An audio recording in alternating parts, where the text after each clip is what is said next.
12 feet across. That's all the mouth of Jacob's Well measures at the surface. A round opening in the bed of Cypress Creek northwest of Wimberley, Texas. Water so clear it looks less like a spring and more like a hole punched straight through the floor of the world. Swimmers jump into it every summer without a second thought. Most never learn what's underneath them. 30 feet down, the shaft narrows and turns.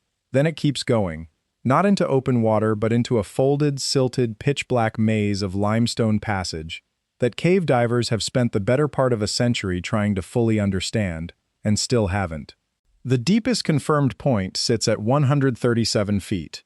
The mapped passage runs past a mile, and somewhere past the second major restriction, in a stretch of cave that has never made it onto any official survey, more than one diver over the years has come back up talking about something that should not be there. A run of ledges, evenly spaced, cut into the rock at angles no collapsing limestone ceiling produces on its own. Steps, some of them called it. Nobody has ever brought back a photograph that settles the question. The drop itself is nothing dramatic. A step off the ledge, a few seconds of falling light, and then the walls close in, and the temperature drops into the 60s no matter how hot the Texas afternoon is above the surface. Divers describe the first 30 feet as almost gentle, a wide, sunlit tube any strong swimmer could manage on a held breath. It's what comes after the first turn that changes the character of the place entirely, where the passage narrows, the light disappears, and the cave stops behaving like a swimming hole and starts behaving like what it actually is. This is a story built from a real place, real deaths, and one account that has circulated among cave divers for years without ever being confirmed. Some of what follows is settled and documented. Some of it isn't. Where that line falls, this account will say so plainly, because the honest version of this story is more interesting than a tidy one. Jacob's Well isn't obscure. It's one of the most visited natural landmarks in the Texas Hill Country, a postcard swimming hole with a parking lot, a reservation system, and a sign warning people not to dive past the first ledge. That's the well most visitors know. Clear water, a short drop, a place to cool off on a 100-degree day. The well the cave divers know is a different place entirely. It has killed at least 9 people since the 1960s by the official Hays County count, and the tally cave diving historians keep informally runs higher once you include divers whose training was never confirmed before they went in. It has swallowed men who never came back up, whose bodies stayed lost in the silt and the dark for years at a stretch. Among cave divers nationally, it carries a reputation as one of the most dangerous stretches of water in the country, not because it's exotic or remote, but because it's close, familiar, and deceptively easy to enter, and astonishingly hard to leave once something goes wrong inside it. That gap between the two versions, postcard and grave, is where this story actually lives. If you're enjoying this story so far, don't forget to hit the like button and subscribe. Drop a comment telling me where in the world you're watching from. I love hearing from you. The people who lived around this spring long before Wimberley existed already understood there was something set apart about it. Coahuiltecan groups, and later the Tonkawa, the Jumano, and the Comanche, moved through this stretch of the hill country for thousands of years, and multiple accounts describe the spring as sacred ground, a place tied to water in a landscape where water was scarce and unpredictable. Archaeological evidence at Central Texas springs like this one points to human use stretching back 15 to 20,000 years. Long before it had an English name, it already carried weight. Anglo settlers found it in the early 1850s, when a veteran of the Battle of San Jacinto followed Cypress Creek upstream looking for a mill site and found water surging out of the ground in a column 4 to 6 feet high. He is said to have compared it to a well from Scripture, and the name stuck. For decades it ran a sawmill. For longer than that, it simply ran, a natural fountain that hill country families swam in, fished beside, and told their children never to dive too deep into. The geology underneath all of it is straightforward on paper. Jacob's Well is a karstic spring fed by the Trinity Aquifer, a system where slightly acidic rainwater has spent millions of years dissolving channels through limestone, opening voids, and occasionally letting the ceiling of one of those voids collapse toward the surface. That process built the vertical shaft divers drop through today, and it built the branching cave system underneath it. None of that is mysterious. Karst does this everywhere the geology allows it, all across the hill country and the rest of the world. What is unusual is how much of that cave system stayed unknown for so long, and how recently that changed. Local newspaper accounts from the 1930s describe children trying to reach the depths using a homemade diving helmet built from an old hot water heater tank, weighted with lead, fitted with a glass faceplate, and a hose pumped by hand from the surface. Scuba equipment opened the cave to serious exploration in the 1950s, but full mapping didn't begin until decades later. In the early 2000s, divers Jimmy Price and Jeff Chance spent months clearing rock and gravel that had built up against what earlier surveys had marked as the end of the cave. It wasn't the end. Once they cleared it, the passage kept going, hundreds of feet further than anyone on record had confirmed, deeper into limestone nobody had put a survey line through. Their work eventually grew into the Jacob's Well Exploration Project, a small, self-funded group of cave divers who have spent nearly 2 decades mapping what they can safely reach. Their published survey now covers roughly 6,000 feet of passage split across 2 principal conduits, one running northwest for close to a mile, the other branching north for around 1,500 feet, which makes Jacob's Well the second longest fully submerged cave documented anywhere in Texas. The average depth holds steady around 120 feet for most of that distance, deep enough that divers work on mixed gas and carefully rationed bottom time rather than the kind of casual air dive most recreational divers are trained for. Blind, unpigmented salamanders live in the deepest reaches of that system, a species found nowhere else on Earth, evolved in total darkness in water that hasn't seen sunlight in longer than anyone can measure. The first reveal in this story is not a discovery, it's a warning, and it matters because it explains why so much of what's down there has stayed unmapped by choice rather than by accident. Jacob's Well recorded its first documented diving fatalities in the 1960s. By the official Hays County count, at least 9 people died in the cave between 1964 and the mid-1980s alone, and researchers who track the site more informally put the real number higher once uncertain cases are counted. One disappearance that still circulates among Texas cave divers involves a diver who entered the system in the late 1970s and never surfaced. His remains were not recovered for close to 2 decades, found only once mapping efforts finally pushed back into the section where he had been lost. That isn't an unusual story in cave diving. It is an unusually long time for a body to stay missing in a cave less than an hour from a major American city, and it says something about how little of Jacob's Well had actually been surveyed by anyone with the training to document it. The restrictions are the reason. At several points along both main passages, the cave narrows to gaps barely wide enough for a diver wearing double tanks to pass through sideways, one at a time, gear scraping stone on both shoulders. Beyond several of those restrictions, silt that hasn't been disturbed in decades sits ready to bloom into zero visibility at the first careless fin kick, the kind of blackout condition where a diver can be 3 feet from the guideline that leads back to the surface and have no way of finding it. Every restriction is a place where exploration simply stopped, sometimes for a generation, before somebody with the right training and the right nerve pushed past it. Past the second major restriction in the Western Passage, the cave opens into a section the exploration project itself has described, almost in passing, as a virgin chamber. No accumulated gravel, no decades of fin silt churned into the walls. Formations untouched in a way that is rare anywhere this close to a popular swimming hole. By every account, it's one of the most pristine spaces in the entire system. It's also where the story about the steps comes from, and it deserves to be told carefully, because it has never been part of any official survey.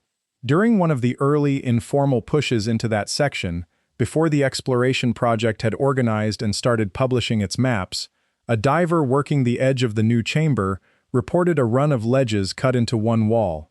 Not a single shelf. A sequence, evenly spaced, descending at a consistent angle into water too deep and too dark to follow on that dive. He described it afterward to other local divers as looking less like something the water had carved and more like something built to be walked down.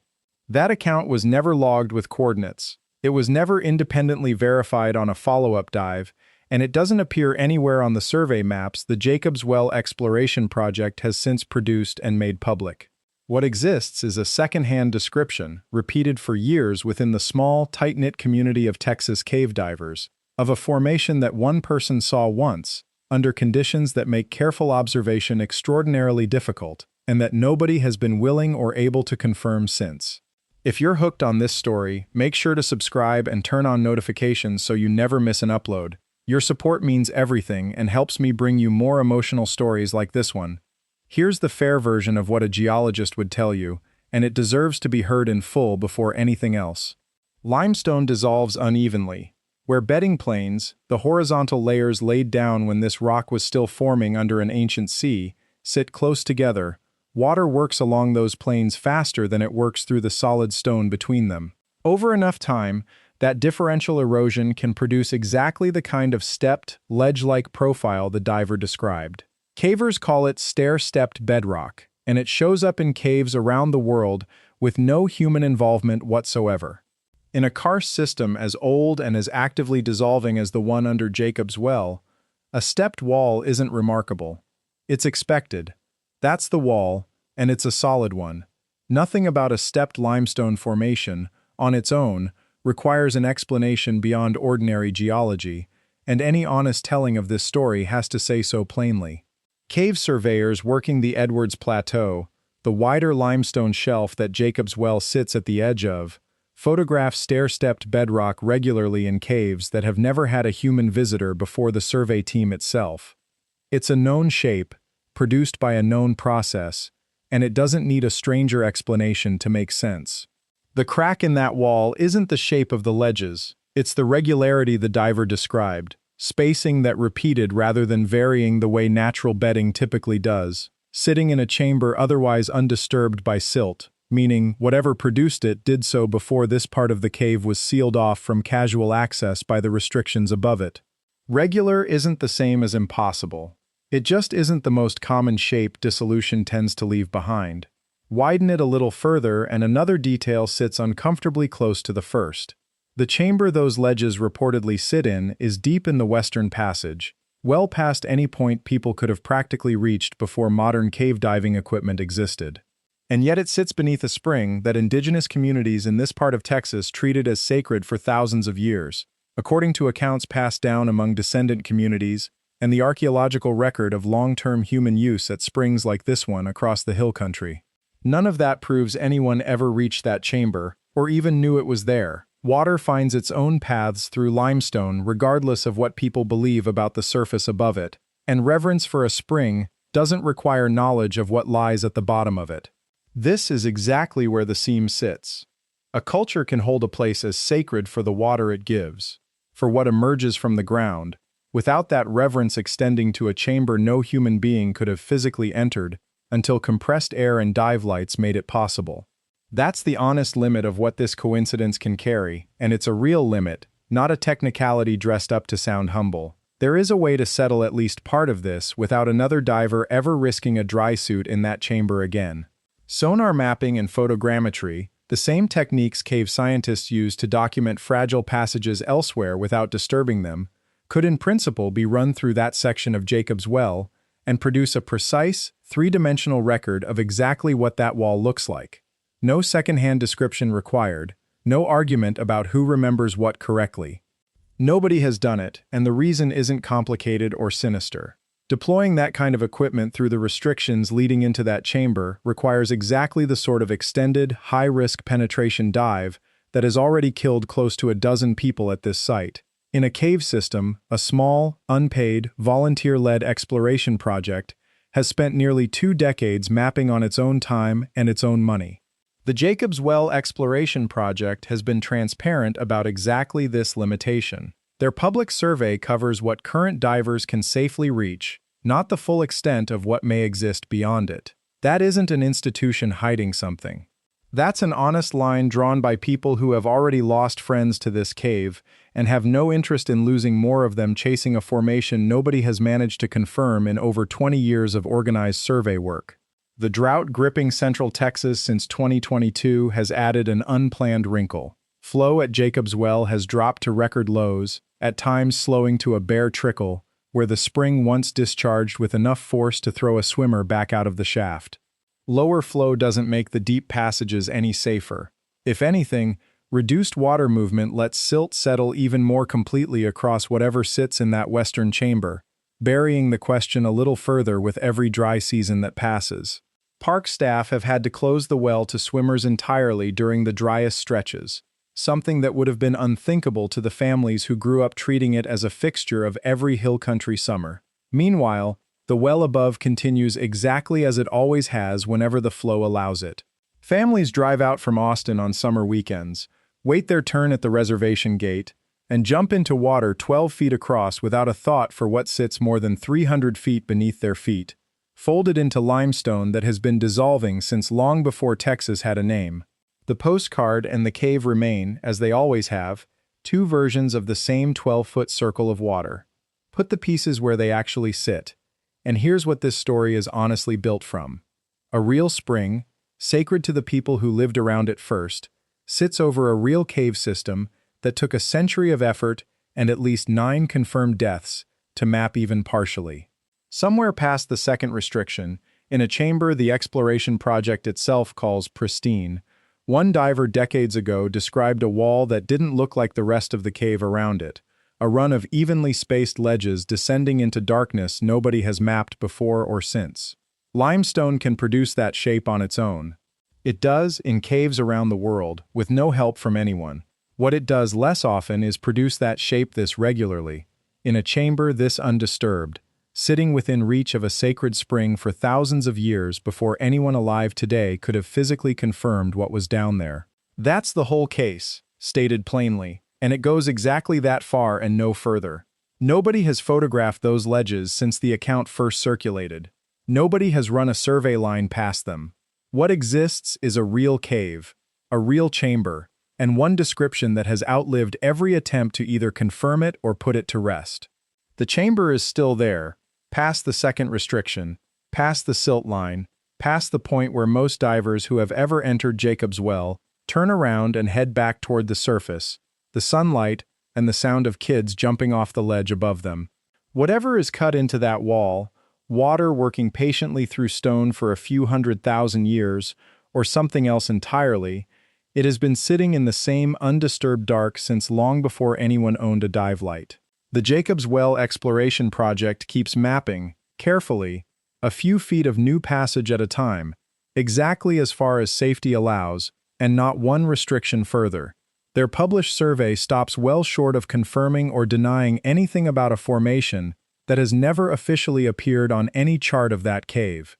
Until someone with the training, the equipment, and the willingness to accept that kind of risk goes back into that specific chamber and comes out with more than a memory, the steps, if that's even the right word for them, stay exactly where they've always been, unresolved rather than debunked, open rather than closed. 12 feet down through a hole in a creek bed in the Texas Hill Country, then more than 100 feet further, past every restriction, in the one part of that cave that has never made it onto a map. Thank you so much for watching until the end. If you loved this story, check out the other videos on your screen now. I think you'll really enjoy them. And don't forget to subscribe if you haven't already. See you in the next story.